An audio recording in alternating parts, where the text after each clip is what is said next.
Hello दोस्तों, आज की कहानी है अय्याज जिस्म का भाग 73।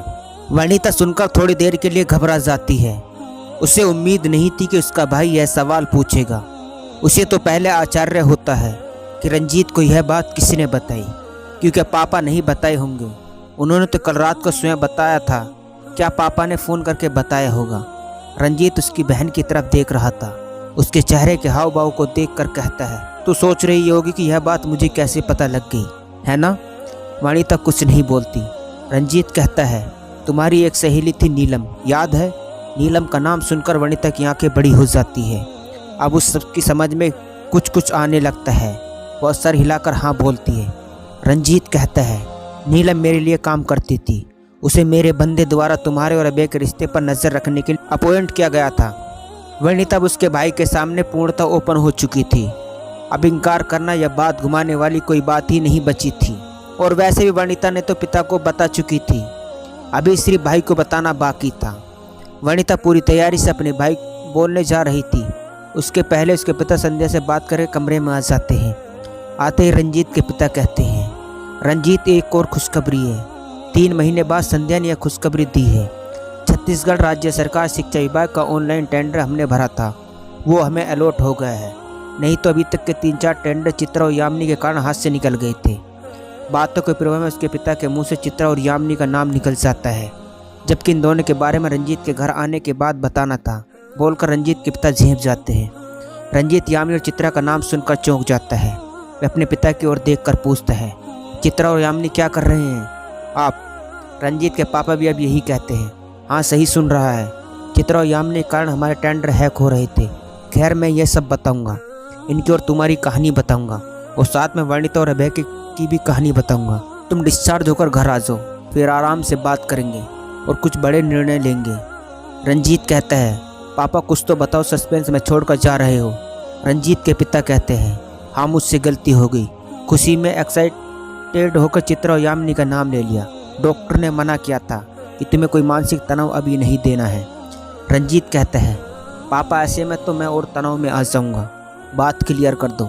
रंजीत के पापा को लगता है कि रंजीत सही बोल रहा है, इसलिए संक्षिप्त में बताते हैं, तुम्हारे कर्मों के कारण चित्रा के पेट में तुम्हारा बच्चा पल रहा है। शायद इसी बीच चित्रा डिलीवरी होने वाली है। चित्रा ने तुमसे बदला लेने के लिए यामिनी को जॉब के लिए भेजा था। तुम्हें चित्रा और उसके बच्चे को अपनाना होगा। तुम विचार बना कर रख लो। रंजीत सुनकर चुप हो जाता है। उसे चित्रा और उसके बच्चे के बारे में तो मालूम था, पर उससे बदला लेने की बात और यामिनी चित्रा के लिए करने की बात से उसे झटका लगता है। उसे इस बात को सुनकर गुस्सा आने के बजाय मन उदास हो जाता है। रंजीत के पिता आगे कहते हैं, देखो बेटा, हमने जो गलतियाँ की हैं उसके पश्चाताप भी हमें ही करना होगा।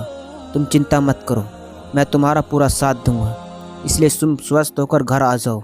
तो बहुत सारे काम दोनों को निपटाने हैं। अब मैं चलता हूँ, वनिता चलो। रंजीत के पिता और वनिता रंजीत को बोलकर निकल जाते हैं। रंजीत उन्हें जाता देखता रहा। रंजीत यामिनी के बारे में सोचने लगता है। रंजीत के पिता रात को डिनर करने के बाद अपने कमरे में आ जाते हैं और अपने बैग से रंजीत की माँ का वो लेटर जो विनय ने दिया था उसे निकाल कर पढ़ने लगता है। वह खत किसी का नाम से नहीं था। रेशमा ने अपनी ज़िंदगी की कहानी लिख डाली थी। मैं रेशमा लोखंडे एंटरप्राइजेस की 50% पार्टनर। मेरे पति कल्याण प्रताप लोखंडे से मेरी शादी हुई थी। मुझे बहुत प्यार करते थे। हमारे 3 बच्चे हुए, रंजीत, अजीत और वनिता। शादी के बाद 15 साल कैसे बीत गए हमें पता भी नहीं चला।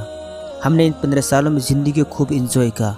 सभी खुश थे। लोखंडे एंटरप्राइज को खड़ा करने के दौरान हम पति पत्नी के बीच वो आ गया, यानी राजीव आ गया। मैं कल्याण के अधिकतर गैर हाजिर होने से अपने स्वार्थ के लिए उसकी ओर खींचती चली गई और फिर शुरू हुआ प्यार और वासना का खेल। मैं और राजीव ने सारी हद पार कर दी। आए दिन जब कल्याण घर आते तो बच्चों के सामने बेडरूम में बंद हो जाते और सेक्स में लिप्त हो जाते। रंजीत मेरा बड़ा बेटा मुझसे बहुत प्यार करता था। उसने एक बार नहीं कई बार दरवाजे की होल से अपनी माँ को एक पराये मर्द की बाहों में नंग अवस्था में देख लिया था। फिर भी मुझे शर्म हया नहीं आई, अपने में मस्त रही। उस दिन रंजीत मुझसे नफरत करने लगा था।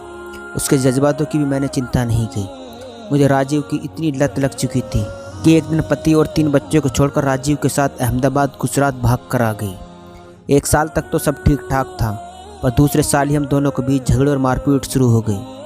मेरे प्रति उनका प्यार और लगाव ख़त्म हो चुका था। राजीव दारू भी पीना शुरू कर दिया था। यहाँ तक भी ठीक था, पर जब वह वैशाली जाना शुरू कर दिया तो मुझे सहन नहीं होता था। मैंने उससे दूरी बना ली। बीमारी लगने का खतरा था। उसे एक औरत के साथ रहना अच्छा नहीं लगता था। कभी वैशाली कभी कोलगल के साथ लॉज में ऐश करने लगा था। मुझे राधे श्याम जी ने कई बार बताया। एक दिन तो मैंने लॉज में जाकर खुद रंगों हाथ पकड़ा था। राजू अब मेरे लिए सरदर्द बन चुका था, मेरी ज़िंदगी और बोझ बन गया था। मुझे कल्याण और मेरे बच्चे याद आने लगे। ज़िंदगी में पहली बार मुझे अपनी गलती का एहसास हुआ, पर तब तक सब मेरे हाथ से निकल चुका था।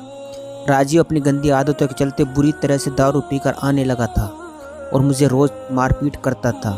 मेरा जीना दूभर कर दिया था। मैं अपना दुख दर्द और किसी को बताती, जब भी समय मिलता राधे श्याम से शेयर करती थी। एक दिन राजीव बुरी तरह पीकर घर आया।